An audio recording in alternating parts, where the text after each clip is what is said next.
making an adorable curly deco mesh wreath. What you will need, I have a 14-inch wreath ring, pink, blue, yellow, green, and white deco mesh, Chanel stems, scissors, or a rotary cutter.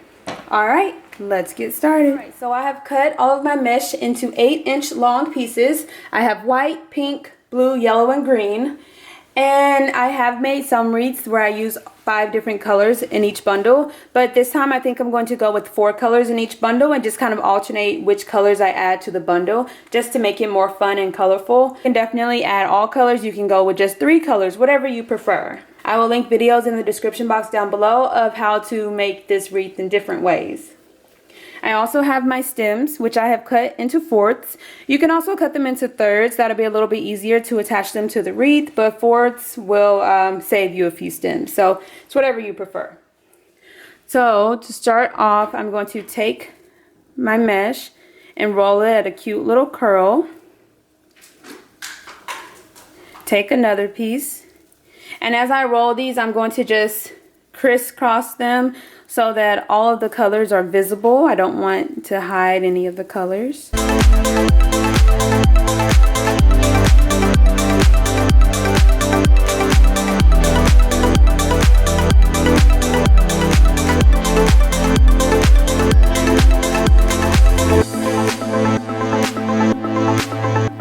Take my stem and twist it a couple of times. And there's one bundle. I'm going to make several bundles, changing up the colors, and then once I have all of my bundles in place, I'll start adding them to my wreath. I feel like that's the easiest way to make the wreath, and it makes the actual wreath processing time go by a lot faster. But you can also go with one at a time and do it that way if you choose to do so. Alright, I'm going to make a few more bundles so you can see what they're looking like, all the different combinations.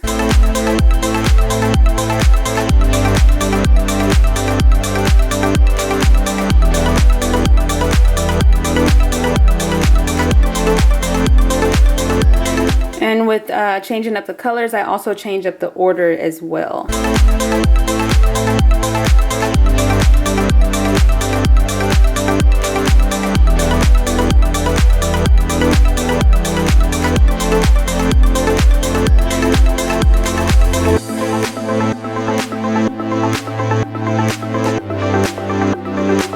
Okay, so I just want to show you guys what a few different color combinations look like. So cute and precious. So adorable. So I'm going to make all of my bundles. I'm going to go with 4 or 5 bundles in each of my 6 sections because you can always add more afterwards. So I'm going to start with that and then see how we go from there. But again, as the thickness of your bundles, it's also going to play a part in how many bundles you have and how long you cut your pieces. So I always say have extra mesh on hand just in case. Alright, I'm going to get the rest of these bundles done and we'll start adding it to our wreath ring. So once you have all of your bundles, we're going to start placing them on our wreath. There are multiple ways you can place your bundles.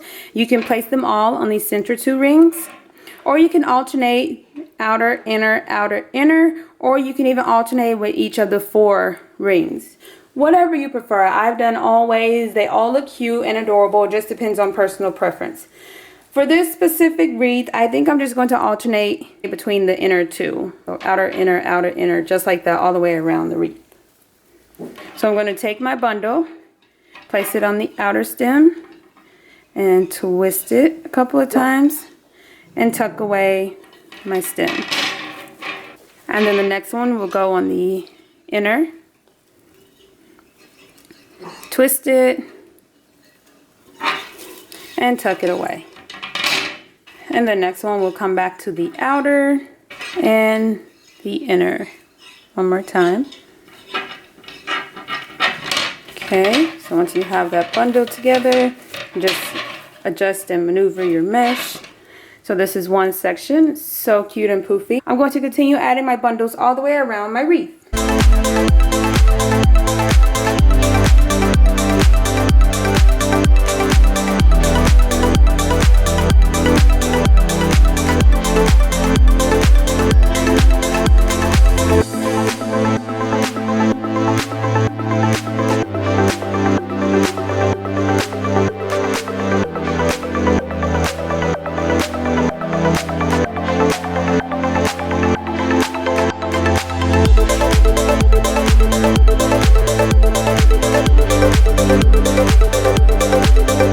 all of my bundles in place.